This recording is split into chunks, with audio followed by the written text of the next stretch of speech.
What's up guys, and welcome to the first video on the channel. Before I start, I want to give our shout out to the best teacher ever, Lord Lucas, who might I add has the best upload schedule ever.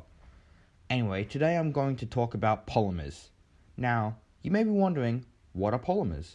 Well, I'm here to tell you what polymers are.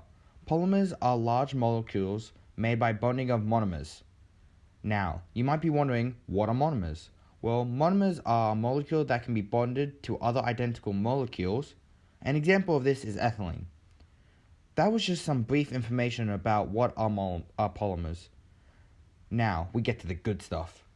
There are different types of polymers. The two types I'll be focusing on. Polyethylene is the most common of all polymers, and we see it the most. There are two main types, low-density polyethylene, or LDPE, or high-density polyethylene, which is HDPE. Low-density will be the first polyethylene I will talk about. LDPE needs certain conditions for it to react. Firstly, it has to be under high pressure and high temperature. And secondly, it will need a free radical to perform polymerization. A free radical, by the way, is a type of chemical species with an unpaired electron. This polymerization happens when the free radical attacks the double bond of ethylene and breaks it. Once the double bond is broken, it attaches to the free radical and starts a chain which will soon become polyethylene. From this comes a structure with both long and short branches. The branches make the intermolecular forces weak due to low density being unable to pack closely together. The properties because of this structure allow it to be more flexible. This is used in plastic bags. High-density polyethylene, on the other hand, is different. It still uses a free radical, but the conditions needed are low temperature and low pressure, as well as a metal-leucine catalyst. A metal-leucine catalyst is a positively charged metal ion in between two negatively charged cyclopentenyl ion. Cyclopentenyl ion causes an addition reaction. Compared to LDPE, HDPE has no branches, making it a crystalline structure, allowing for the intermolecular bonds being stronger. This structure affects the properties by making it dense and tough, allowing it harder to bend. The uses for this is to make buckets and petrol tanks. Two other polyethylenes that are made from LDPE and HDPE are linear low-density polyethylene, which is made by copolymerization, which means a polymer made by a reaction of two different monomers, and ultra-high molecular weight polyethylene, which is used in bulletproof vests. Next up, I'll be talking about polystyrene. Polystyrene is used to make many consumer products. Polystyrene is made into a foam material which is used for insulating and cushioning houses.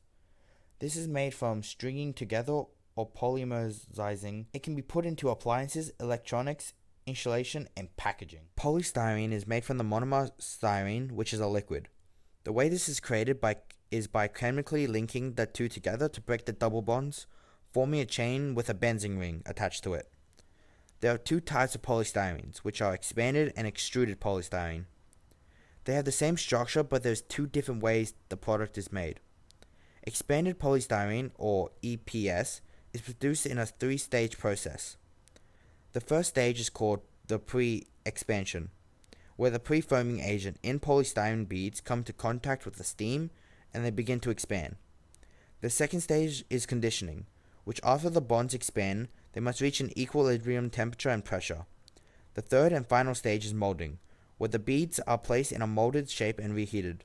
When reheated, the beads will expand further and fuse with the mold to achieve what the product is to do. Whereas extruded polystyrene, or XPS, begins as a solid polystyrene crystal. The crystals, which has a special additive and a blowing agent, are fed into an extruder. Within this, the mixture is combined and melted. Under the high temperatures and pressures, it forms into a viscous plastic fluid. The fluid is then forced through a die. It then emerges from the die and expands to a foam shape, cooled and trimmed to dimensions. In the end, the same result happens. This is the structure. Both have the same properties. The properties from this structure are lightweight, durability, moisture resistant, thermal efficacy, shock absorbance, and versatility. Properties allow polystyrene to be used for license plate frames and CD cases. Now it's time to talk about the model and the effectiveness of the model itself. A massive benefit would be that it shows the structure in a simplified form, allowing most people to understand the structure of it. The limitations of the model, however, are it cannot show the properties of the polymers. For example, it cannot show the flexibility or durability. Another limitation is that with polyethylene, it is unable to show the branches for low density and the crystalline structure for high density.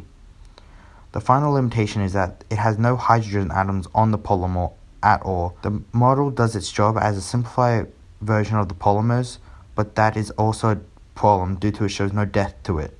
Therefore, the model is not that effective overall. I hope today you have learned something about both polystyrene and polyethylene and the structure and properties. This is all the time I got left, so with that, don't forget to smash that like button, subscribe, and ring that bell. And if I can get 2.5 likes, I'll come out with a new video.